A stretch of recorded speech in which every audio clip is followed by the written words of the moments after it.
It's good to see everybody out. I trust you've been enjoying the warm weather. Oh yeah. For some people, it's too hot. It never ceases to amaze me. Those people in the wintertime, they scream and complain and cry about how cold it is. It's so miserable. That would be me. But then it flips around and it gets nice and toasty warm, and oh, it's so stinking hot. I can't stand it. Make up your mind. 75 and sunny, I get it. That's optimal. I agree with that. I do. But bring the heat. Personally, bring the heat. I can take the heat. I can get wet, go get an air-conditioned building or car somewhere, But wintertime, there just ain't no fixing it. Just can't fix cold. Like a guy I know, he has a repair shop, and he has a plate on his desk that says, "You can't fix stupid." You can't fix cold. I'm sorry, you just can't fix cold. It's just cold. So, well, it's believe it or not, and I know you believe it. Many of you say, "Would you get on with it, Pastor?" But no, I won't. Not until it's time to get on with it. For a year and a half now, we've been focusing on the word that the Lord gave us at the end of 2017. And that word is that it's time to rebuild. We've recognized that God has given us an opportunity, a mission, a privilege to work with Him to rebuild the church that He desires to have on this corner, reaching the people in this community that don't know Him. Now, whether or not you recognize the privilege you've been given, God could have picked somebody else, but He picked you. He picked you to be involved in the work that He's looking to do here. We've recognized this, and we've declared it multiple times. Actually, pretty much every time I preach one of these messages in this series, I preach that and declare that. We took 6 months. We took 6 months to closely examine discipleship, declaring that following the leading of the Holy Spirit is the necessary foundation. In February of this year, we began to consider leadership development, the second key area of focus, by covering an introduction to this critical aspect of rebuilding. And this afternoon, the leaders and I are getting together for a luncheon, and we're going to be talking about some things that we're going to be looking at doing over the next year in looking to develop our leadership development. And repeatedly, and somebody just said to me this morning, they said, "You've got good leaders here." And I know that. We've got some great leaders here. Not all the great leaders are in massive churches. Many of them are in small churches like this, just plugging away, continuing to keep on the work and do what's got to be done. And we have some great leaders in this place. Now, repeatedly, since the introduction, we've observed that the worldly, fleshly, human view of leadership is completely upside down from heavenly, spiritual, godly leadership.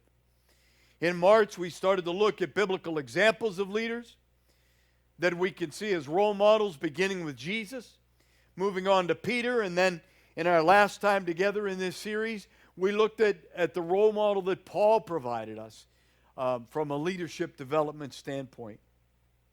Now, this morning, we're moving to an Old Testament character as we consider Moses' role model of leadership development. Moses was perhaps the greatest leader that ever lived. He was certainly one of the greatest. But I think his story is one that is well known and highly regarded by Jews, Christians, and countless others, regardless of their religious affiliation. If you just consider the great Cecil B. DeMille production of the Ten Commandments, which is essentially a biography of the life of Moses.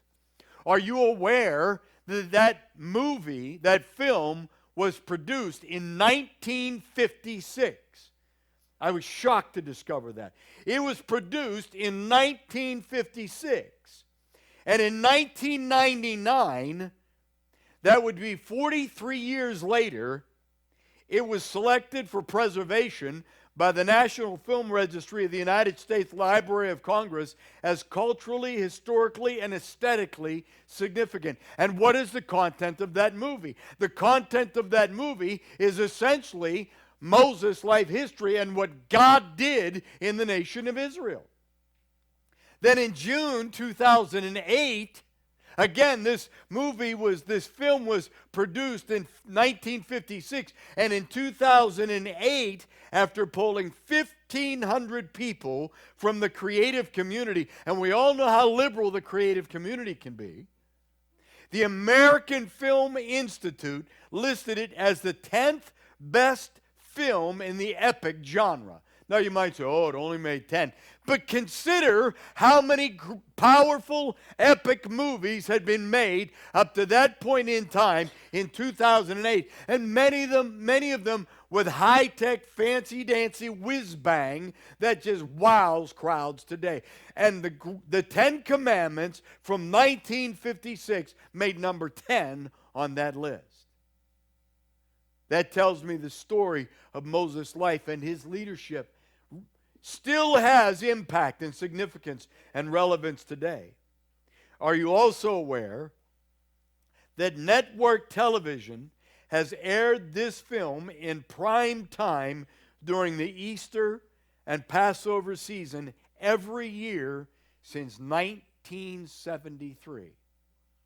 And all of that, in my mind, in my perception, that all underscores to me the value and the significance with which the life and leadership of Moses has been embraced by people across the spectrum. Now, I'm not saying that atheists are applauding that movie. I'm not saying that that everybody's happy that that movie's on there, but there's enough people excited about it being there that it's still running since 1973. And it was created in 1956. God's hand on Moses' life is clear from his birth, as Pastor Chuck referred to in passing in his message last week. The story of Joseph, which comes to a close at the end of the book of Genesis, shows how God preserved Jacob and his family, establishing the nation of Israel under the initial protection of Egypt, the superpower of the day. And again, to make the connection, in case you haven't, the name of Jacob was changed to Israel by God, and he became the father of that great nation. But that nation was preserved by Joseph being taken off into slavery, and because he was in slavery in Egypt, God was able to raise him up and prepare a place for the nation of Israel to be planted from 70 people that were taken into captivity. Because Joseph was there, those 70 people were protected by God in the nation of Egypt and allowed to grow in a land that was suitable for their lifestyle and their people under Joseph's protection, because God had raised him up. Yet after Joseph's death, and as time passed, and by the way, we're going to be pretty much in Exodus chapters 1, 2, and 3 this morning, if you wanted to turn in your Bible and kind of read with me. I'm in Exodus chapter 1, beginning in verse 8. As we look here in the book of Exodus, after Joseph passed away, it says in Exodus chapter 1, beginning in verse 8, a new king arose over Egypt who did not know Joseph. He said that this king said to his people, behold, the people of the sons of Israel are more and mightier than we are. Get this back in your mind. We started out with 70 people being taken into captivity. And now Joseph is gone, his generation is gone, and this king has risen in Egypt. And he said, wait a minute, these people living within our border have us outnumbered. They're mightier than we are. We've got to do something about this. And he says, come, in verse 10, he says, come, let us deal wisely with them, or else they will multiply. And in the event of war, they will also join themselves to those who hate us and fight against us and depart from the land. So they appointed taskmasters over them to afflict them with hard labor. This king, this Pharaoh, ordered the midwives to kill all of the male children that are born to the Hebrews. And when that failed, he extended the order to all of his people that every male born to the Hebrews was to be killed by being thrown into the river. So this would be tantamount to going to all of the OB clinics or units in the city of Pittsburgh and saying, kill all of these babies. And they didn't do it. So then he just told all of the people in the nation of Egypt that if you see a Hebrew baby, throw it in a river.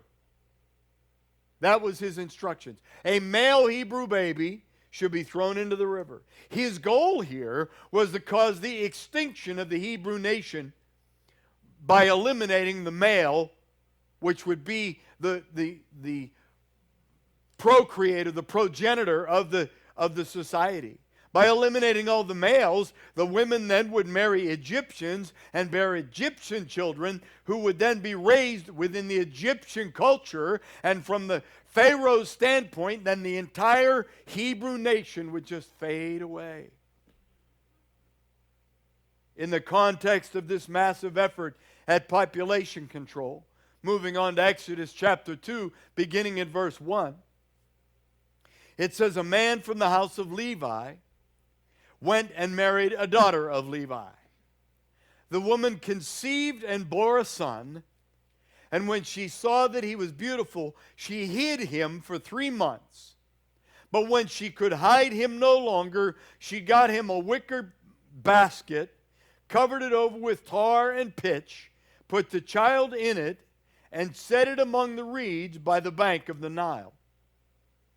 It kind of struck me as ironic that if someone from Egypt, from Pharaoh's office, were to show up at her doorstep and say, Miriam, what'd you do with that boy? I put him in the river.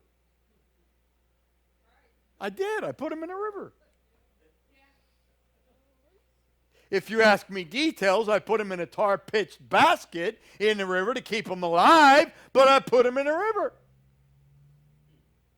Again, as summarized by Pastor Chuck last week, you really need to stay out of my messages, brother. I know that. I love it, though, when God weaves it together.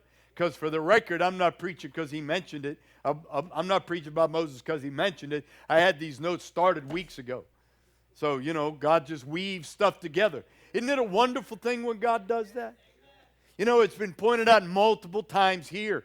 We're not a big folk. We're not a numerous folk. We might not be a mighty folk, but God is in this place. He orchestrates things.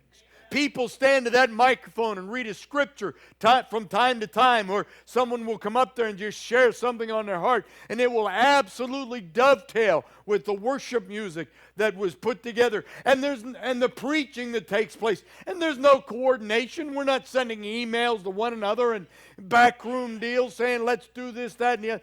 God's in charge, and we're letting him do it. And me, if you don't mind, as the pastor, I'm loving it.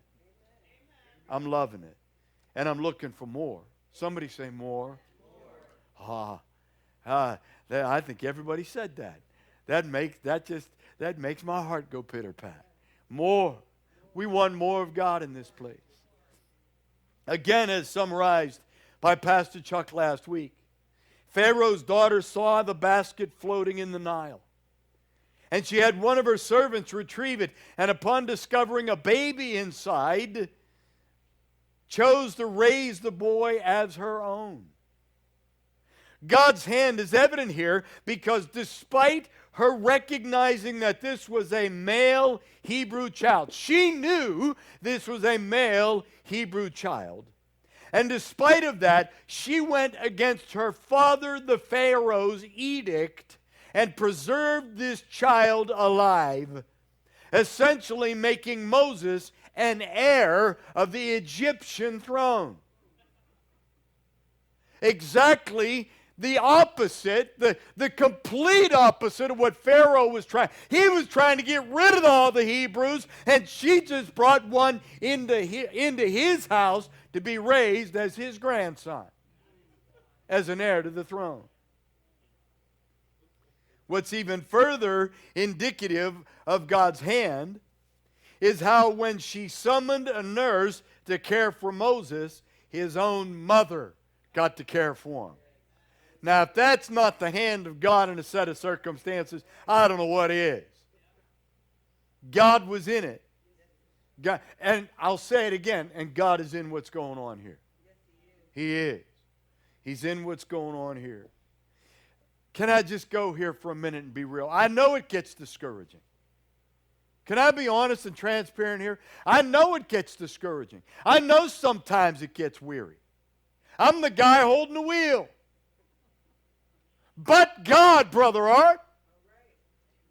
But God, He's on the throne. This is His church. Jesus said, I will build my church, and the gates of hell will not prevail against it. God is doing the work. Let's just work with Him. All right. God's hand was undeniably on Moses' life from his birth to his death. Yet, as with all of us, there came a time in Moses' life where he had to choose what direction his life would take. I know in this room that there are loved ones, there are children of yours that are not walking where you would want them to be walking with God. Don't give up. Don't stop praying. I know you won't. Continue to trust God. Continue to believe God. Continue to be the light that they need in their lives. Continue to be Jesus with skin on for them. Because they have to choose. And if you force them to do what you want them to do, they'll just rebel against it at a later point in time anyways. Moses had to come to a point where he had to ultimately volunteer and surrender his will to God's will, just like every one of us has had to do. The Old Testament record describes it this way in Exodus chapter 2, verses 11 through 15. It says, Now it came about in those days, when Moses had grown up, that he went out to his brethren and looked on their hard labors, and he saw an Egyptian beating a Hebrew, one of his brethren. So he looked this way and that, and when he saw that there was no one around, he struck down the Egyptian and hid him in the sand. In case you don't get it, he killed him and buried him in the sand. He went out the next day, and behold, two Hebrews were fighting with each other. And he said to the offender, Why are you striking your companion? But this Hebrew said to Moses, Who are you, and who made you a prince or a judge over us? Are you intending to kill me like you did the Egyptian? Then Moses was very, very afraid. Be very, very afraid. And he said, Surely the matter has become known. When Moses heard of this matter, when Pharaoh heard of this matter, I should say, he tried to kill Moses, but Moses fled from the presence of Pharaoh and settled in the land of Midian. He ran from the situation and settled in the land of Midian. The first thing that we see here is Moses' awareness of his heritage.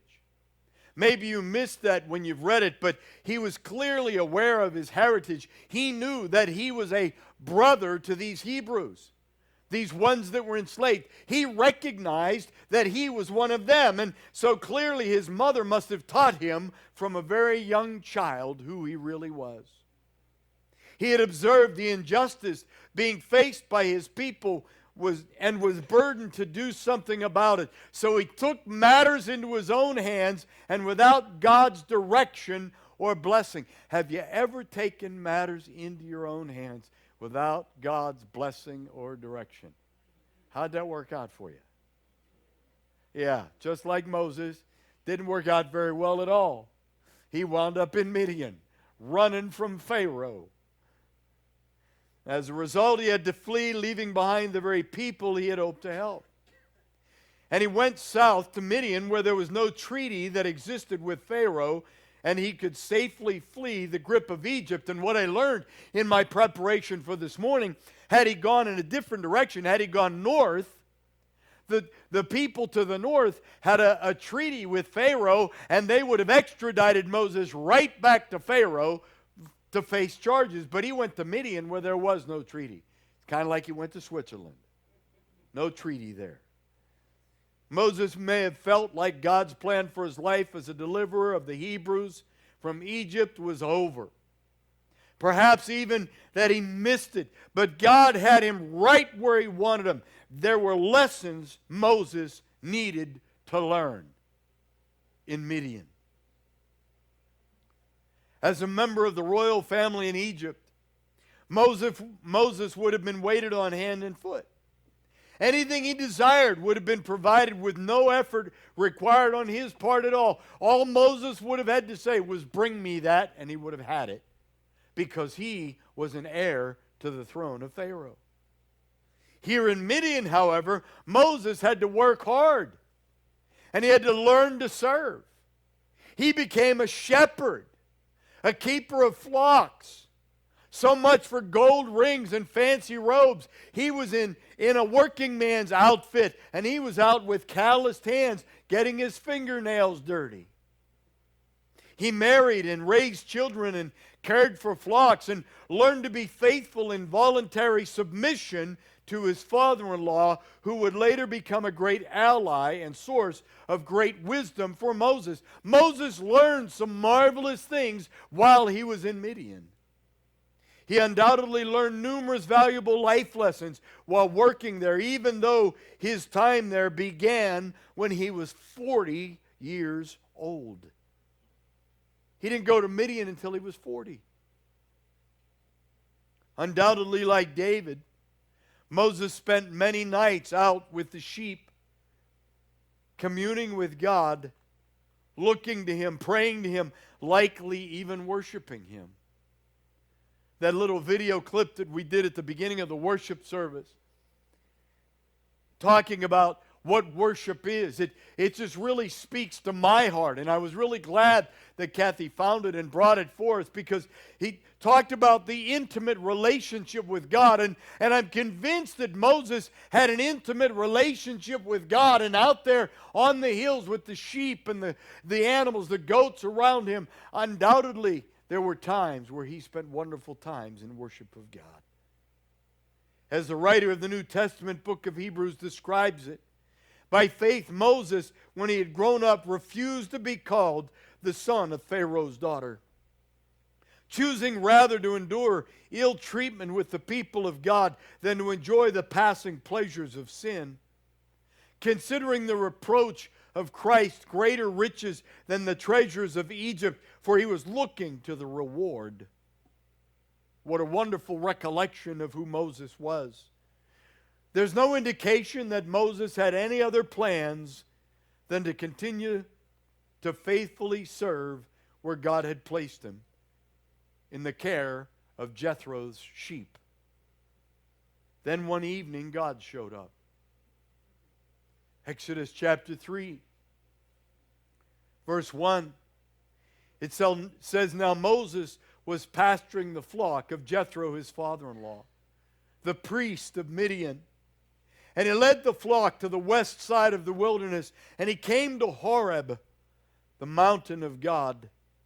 The angel of the Lord appeared to him in a blazing fire from the midst of a bush. And he looked, and behold, the bush was burning with fire, yet the bush was not consumed. So Moses said, I must turn aside now and see this marvelous sight, why the bush is not burned up. When the Lord saw that he turned aside to look, God called to him from the midst of the bush and said, Moses, Moses. And he said, Here I am. Then God said to him, Do not come near here. Remove your sandals from your feet, for the place on which you are standing is holy ground. Holy ground. Moses was just going about his business, living the life God had provided him, faithfully caring for his father-in-law's sheep, doing the work that was in front of him. Moses had been there for 40 years at this point in time. He started here when he was 40, and now 40 years later, at the age of 80, God shows up in the middle of a field. Yet apparently, he didn't have any sheep of his own. He had been there 40 years and didn't have any of his own sheep. He was still caring for those of his father-in-law.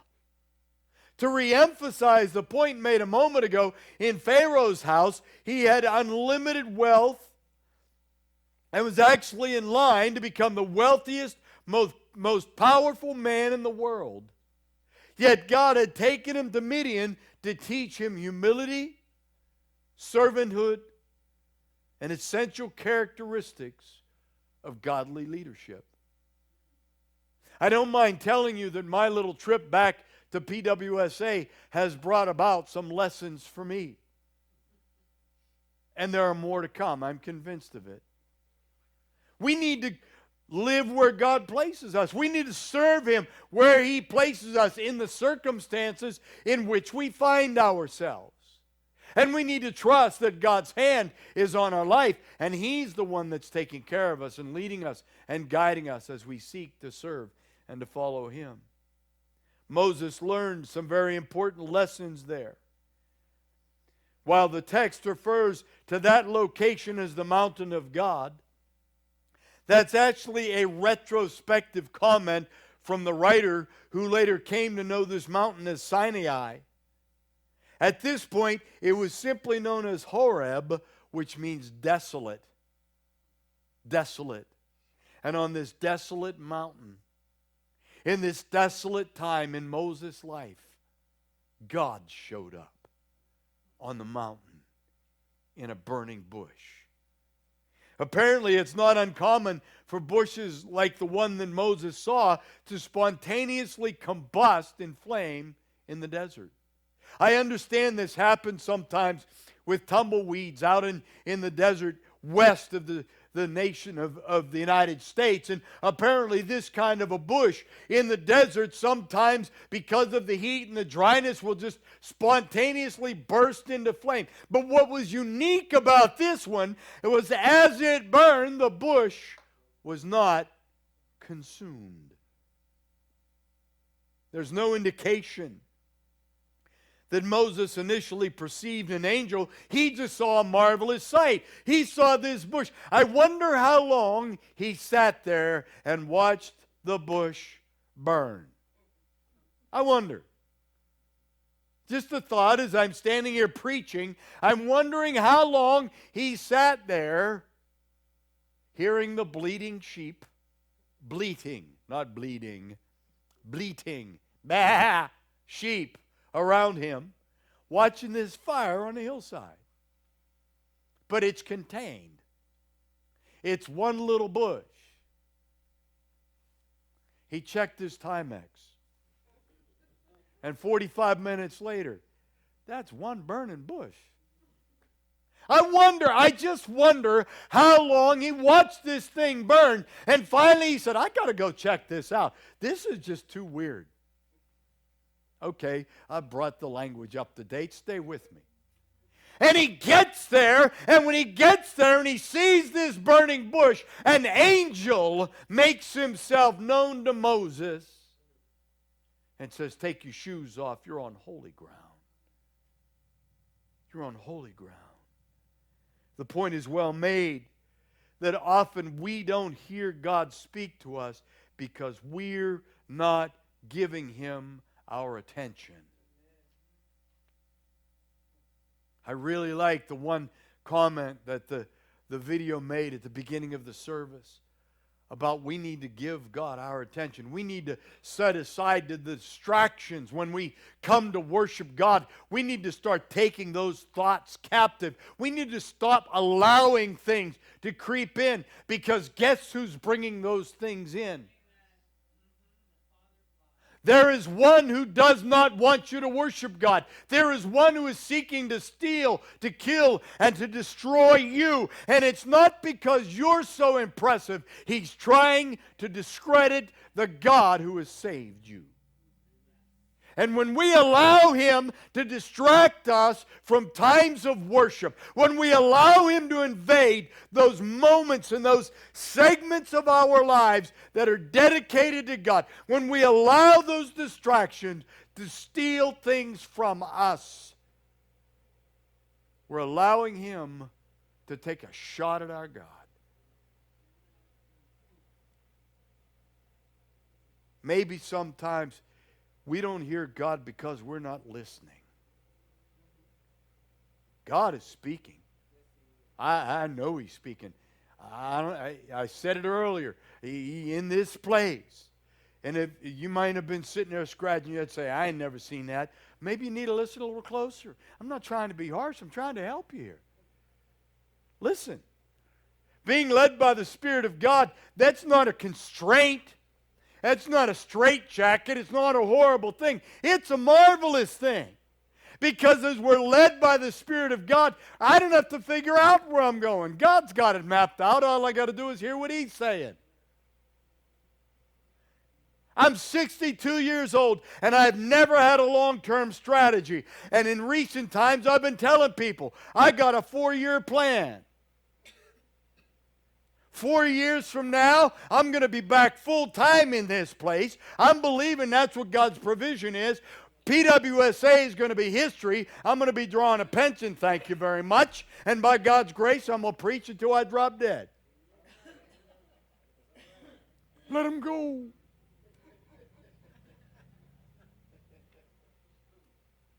And that's not my plan. I keep saying, it's in God's hands, but I believe that's His plan. I do. I'm convinced that's His plan for me. And what a marvelous thing. We can get a plan from God.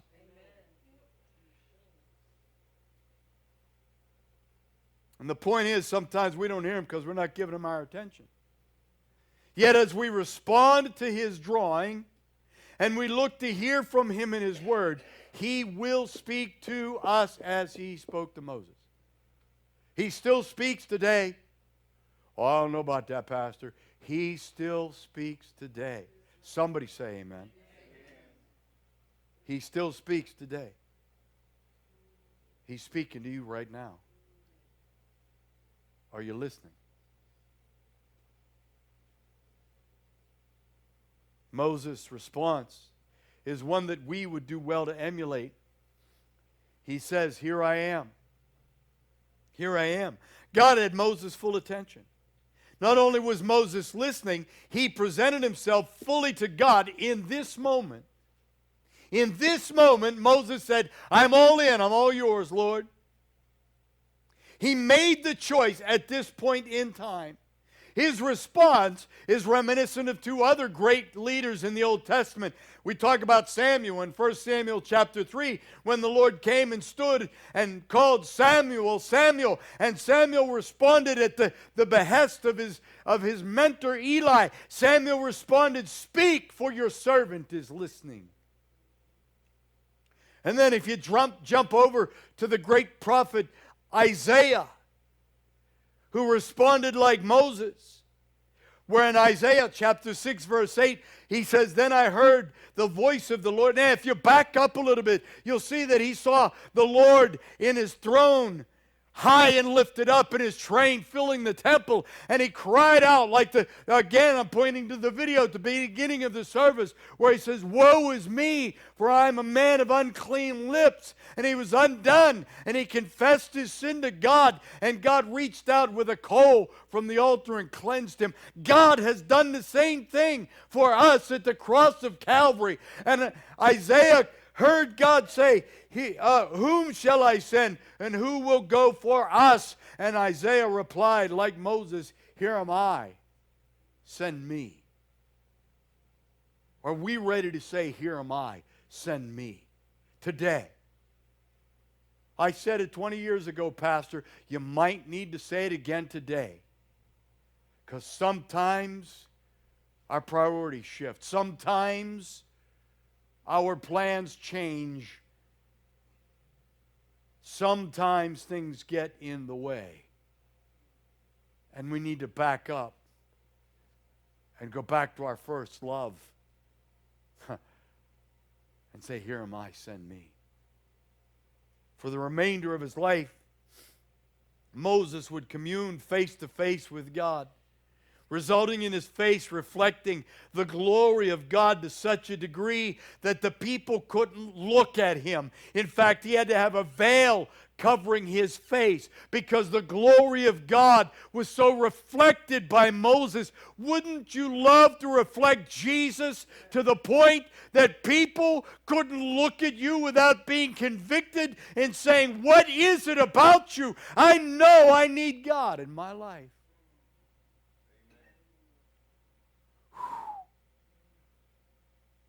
You might not be very popular,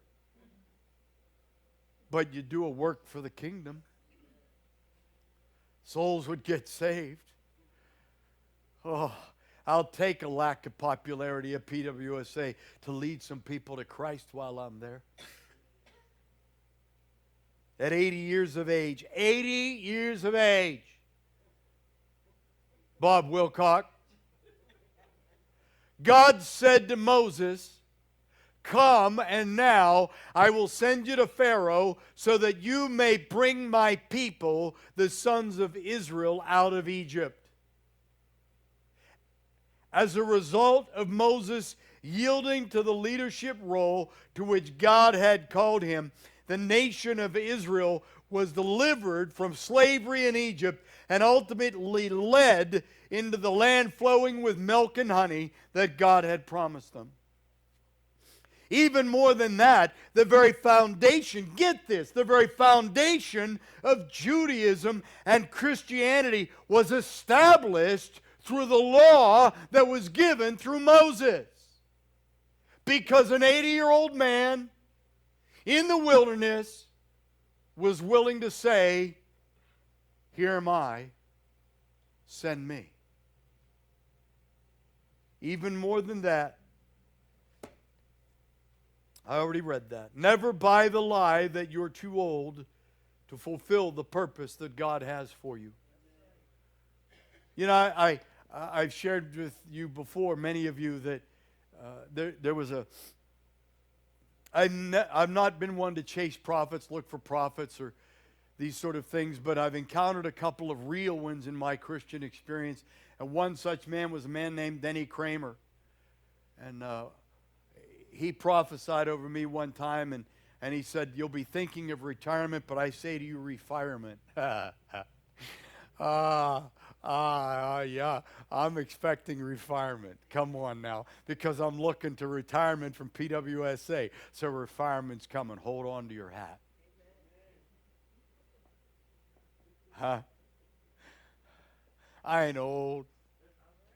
I said to Bob when I called him and talked to him on his 80th birthday, I think I texted him, and then I called him and I said, "You know, the wonderful thing about you turning 80, old is now 90. Because old is 10 years older than Bob Wilcock. And so that's good. That means I got 30 more years before I get Huh? I ain't old. I had a young man. We went to Jonathan Hart. Many of you remember Jonathan and Jonathan Hart and Jim and Roxanne Hart. And their son Jonathan, his wife is getting ready to have a baby. Marvelous thing. Now, if they were just walking closer with Jesus, I'd be happier. But that's a different discussion. We went to a gender reveal party yesterday. It's bizarre the things people come up with to celebrate nowadays. I'm just saying, They had pyrotechnics to announce what the baby was. When they launched these pyrotechnics, it launched pink smoke. So they're having a baby girl, But at that party yesterday, I ran into a young man that used to be Jonathan Hart's friend. Now, some of you don't know, but Kathy and I have been very close friends with Jim and Roxanne Hart for 40 years, maybe 50 by now, I don't know. 40 certainly, no, 40 years for sure. And we used to vacation with them. In fact, we were talking on the way to church.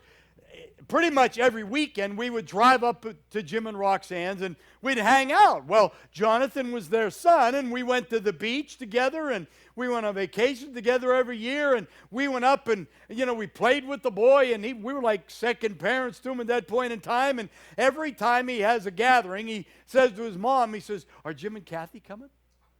which just blesses our heart that we're part of the family. But while we were there, I ran into a young man named Eric that used to hang out. He was one of Jonathan's best friends. I haven't seen Eric in quite a while, and Eric was there, and we were standing there talking. He's quite a fine young man. He, has a good, solid job, a good, solid career, and he's doing well for himself, needs Jesus. But he was doing well for himself. And we were talking, and he said, Jim, he said, when I saw you and Kathy, he said, and I reflected back on the mental image that I had of you guys. You look just the same. He said, you look good.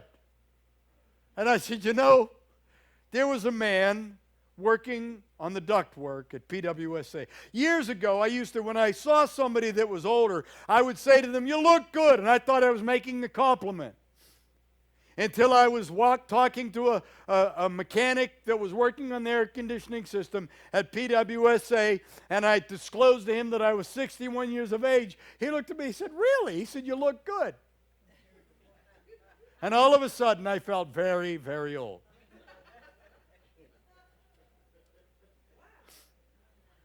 I don't know, because whenever I said you look good, I was telling somebody that was old that they didn't look old.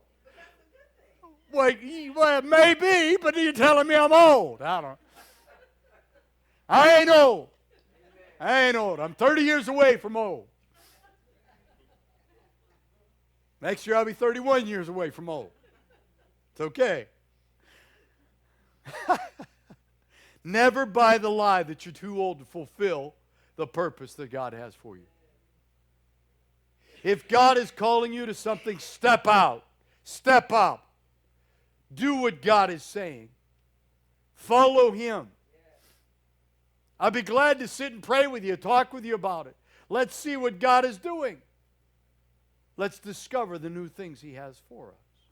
Now, before we move on, we need to acknowledge Moses' reluctance to lead. Now, we've acknowledged that, yes, he said, here I am, Lord, but when the rubber hit the road and the agenda was laid out, Moses got cold feet. It's okay to get cold feet when God tells you to do something. Exodus chapter 3, verse 11, Moses said to God, who am I that I should go to Pharaoh? And that I should bring the sons of Israel out of Egypt? I'm a nobody. Why should I? So Moses said. When Moses was in Egypt, he tried to deliver the Hebrews in his own strength, and he failed.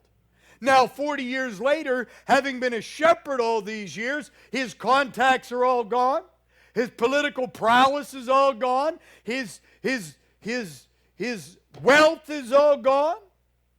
He's empty of any sense of personal skill and ability to accomplish the task. And God is saying, go do it. Later, when God tells Moses that he'll be God's spokesman, Moses points out his inability to speak well. Yet God's response to Moses was certainly, I will be with you. You and God are a majority. If God is in it, there's nothing you can't do.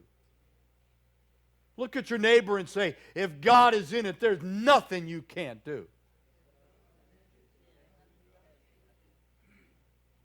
Moses, that's good. Tell somebody else that as the day goes on. Encourage your brothers. Encourage your sisters. As we come together on Sundays and Wednesdays, we need to encourage one another that God is in this thing and God is in you. And if He's calling you to do something, He will equip you to do it. It doesn't matter what you see as earthly limitations. Moses and we today must not look at our own abilities, but to God's enablement. For years I've talked about the spiritual gift surveys, and I understand that there may be value and purpose to those, but the one thing I refuse to allow those things to be used as is a straitjacket. Just because some survey somewhere said, you don't have a talent in this area. If God says do it, ignore the survey and obey God. I was told years ago when we did foster care, literally by a woman she was a Christian. She did a survey for us when we were doing Christian foster care. And she looked at that personality profile. And I was a pastor at the time. And she looked at me and she was serious as a heart attack. And she said to me, "What are you doing being a pastor?" According to the personality profile, you don't have any of the skills and the personality traits and the things that are needed to be a pastor. And my response, God called me.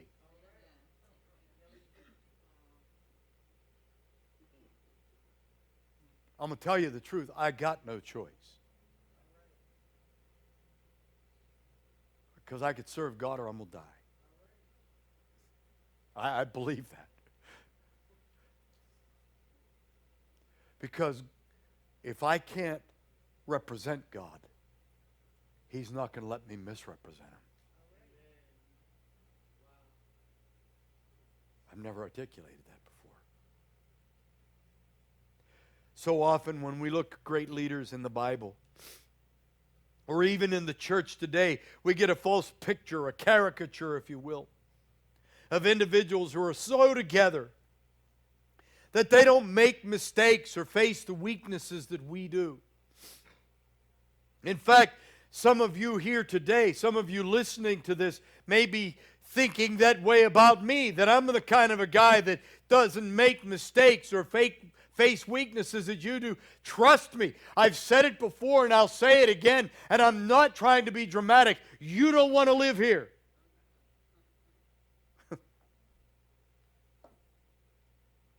Moses failed and was prevented from entering the promised land as a result. In Numbers chapter 20, verses 8 through 12, God told Moses, "Take the rod, and you and your brother Aaron assemble the congregation and speak to the rock before their eyes, that it may yield its water. Thus you shall bring forth water for them out of the rock, and let the congregation and their beasts drink." And Moses took the rod from before the Lord, just as he had commanded him. And Moses and Aaron gathered the assembly before the rock, and he said to them, "Listen now, you rebels. Shall we bring forth water for you out of this rock?" Then Moses lifted up his hand, and he struck the rock twice with the rod. And by God's grace, I inserted that, water came forth abundantly, and the congregation and their beasts drank. Yes, God graciously honored His word and gave water to the people. But He said to Moses and Aaron, "Because you have not believed me to treat me as holy in the sight of the sons of Israel, therefore you shall not bring this assembly into the land which I have given them." Now it may seem like a minor thing that he struck the rock rather than speaking to it. Yet in doing so, Moses disobeyed God's direction and also gave the appearance that he and Aaron provided the water by striking the rock, rather than giving God glory for having done so. The weight of the responsibility and the accountability of leadership is not something to be taken lightly. James says in chapter 1, verse 3, "Let not many of you become teachers, my brethren, knowing that as such we will incur stricter judgment." Notice that Moses' actions not only affected himself, but Aaron as well. Aaron didn't strike the rock, Moses did. But Aaron paid the price, just like Moses did. While they were prevented from entering the earthly promised land based on Jesus' encounter on the mountain of transfiguration in Matthew 17, we can be assured that Moses is in the presence of God for eternity. There may be consequences in this life for our failure, but God will see us through. Despite Moses' flaws and failures, God used him mightily, and he'll use us too. In fact, because of Moses' willingness to trust and to serve God, he is on record as one of the greatest leaders of all time. One last point we need to see is while Moses was leader of this great throng of people, he listened to, considered, and even yielded to sound advice from the wise counselors God gave him. A wise leader listens to those that God gives him. Exodus chapter 18. Yes, it's a lengthy passage, 13 through 24, but we're coming to the end here. Stay with me. It came about that Moses sat to judge the people. And the people stood about Moses from morning until the evening. Now when Moses' father-in-law saw all that he was doing for the people, he said, "What is this thing you are doing for the people? Why do you sit alone as judge, and all the people stand about you from morning until evening?" Moses said to his father-in-law, "Because the people come to me to inquire of God. When they have a dispute, it comes to me, and I judge between a man and his neighbor and make known the statutes of God and his laws." Moses' father-in-law said to him, "This thing that you're doing is not good. You will surely wear out both yourself and these people who are with you, for the task is too heavy for you. You cannot do it alone. Now listen to me, and I will give you counsel, and God be with you. You be the people's representative before God, and you bring the disputes to God. Then teach them the statutes and the laws, and make known to them the way in which they are to walk, and the work they are to do. Furthermore, you shall select from the people able men who fear God, men of truth, men who hate dishonest gain, and you shall place these as leaders over the thousands and hundreds and fifties and tens. Let them judge the people at all times, and let it be that every major dispute they bring to you, but every minor dispute they themselves will judge, so that it will be easier for you, and they will bear the burden with you if you do this thing, God so commands you. Then you will be able to endure, and all this people will go to their place in peace." So Moses listened to his father-in-law and did all that he had said. This, my friends, is leadership development, which we've been discussing since February. This is exactly why after this service, the ministry leaders that are available and I are going to meet downstairs and have lunch together. And we have a strategy. I have a strategy mapped out for 6 meetings over the next 9 months where we're going to get together and we're going to work together on talking about leadership development. Because the church as it is today is not what it's going to be tomorrow or next year or 10 years from now. By God's grace, He's got work for us to do.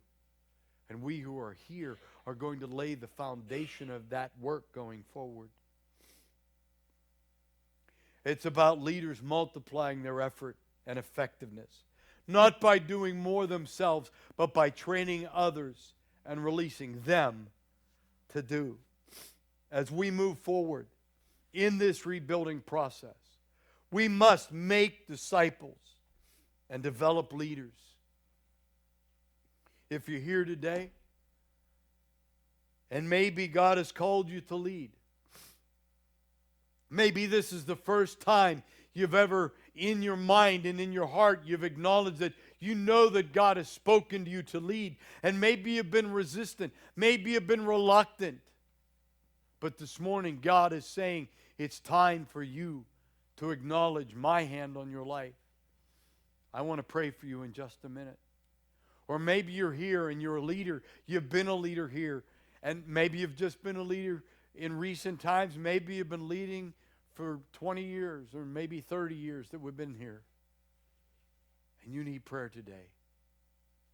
Or maybe you need just a touch in your body. If you need prayer this morning, let's all stand together. And we want to take a few minutes here at the end of the service. And if you need prayer, Whatever your need may be, I'm going to ask you to come and just find a place at this altar. And let me pray with you as we close out our time this morning.